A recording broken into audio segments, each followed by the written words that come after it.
13th century Sufi poet Rumi said, "Let the beauty of what you love be what you do." And I used that quote this week to talk about our practice, our sadhana, and to talk about and remember that we do this practice not because we have to or we should or force ourselves, but because we're drawn to it. We fell in love with Ashtanga.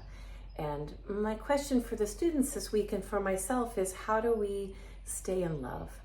How do we stay fresh? How do we come to our mats, and whether we're tired or whether our heart hurts or our knee hurts, how do we come to the mat and remember that it is the place that nurtures us? And I talked about, there are 3 different ways that I think about Ashtanga practice that are in the invocation and enveloped in the methodology. And one is that the practice is our guru. It is the dispeller of darkness, our teacher. And every time we come to our mat, it has something to teach us. Sometimes it teaches us patience. Sometimes it teaches us self-love.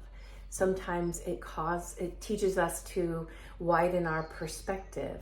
But it always has that ability to allow us through svadhyaya and this quiet, this time of looking inward, to be able to grow and to learn from the practice as our teacher, the light on our path. And second is yoga cikitsa, which is yoga therapy. And the practice is our PT, our physical therapist. It is our qigong. It is our energy therapist. And it is also our spiritual or our emotional health therapist. Again, every time we come to our mat in silence and in listening, it is a form of self-reflection that gives us that ability to check in and get taken care of through our therapist. And then third, of course, is Jangali Kayamane in our invocation, both the beginning reflecting on the guru, and then Jangali Kayamane is the jungle physician. And that means that this is our medicine. Again, medicine for our physical body to either keep us healthy, or medicine for us to come to our mats a little broken in some way and use this as healing. Always changing the asana, always changing how much we give to it, maybe physically with our muscle strength or our energy that day, depending how we feel, we take the medicine. And as well, the energy of the medicine. I can come to my practice just feeling completely depleted, and by the time I leave, I feel like I've charged my human pod and I have energy.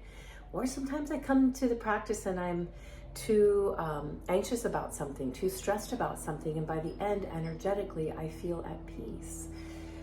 And as well, of course, this idea of medicine for our spirits. And I feel like when I come to my mat and I am feeling a little heartbroken or sad, I leave feeling a little bit more, that I have a little more perspective about something, or I feel a little more elevated, or I feel like I've got this.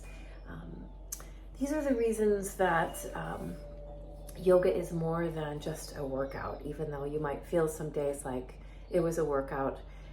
It's always meant to be that beautiful teacher and medicine and therapist for us. And remembering that is one of the ways that the practice stays fresh for me.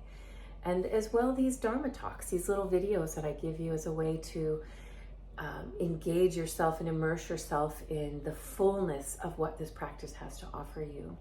So I hope this week the teaching was a little bit inspirational, and maybe it wakened something within you, your Jangali Kayamane, the jungle physician, and to be grateful this week that you found this practice and that it is on your path for a lifetime.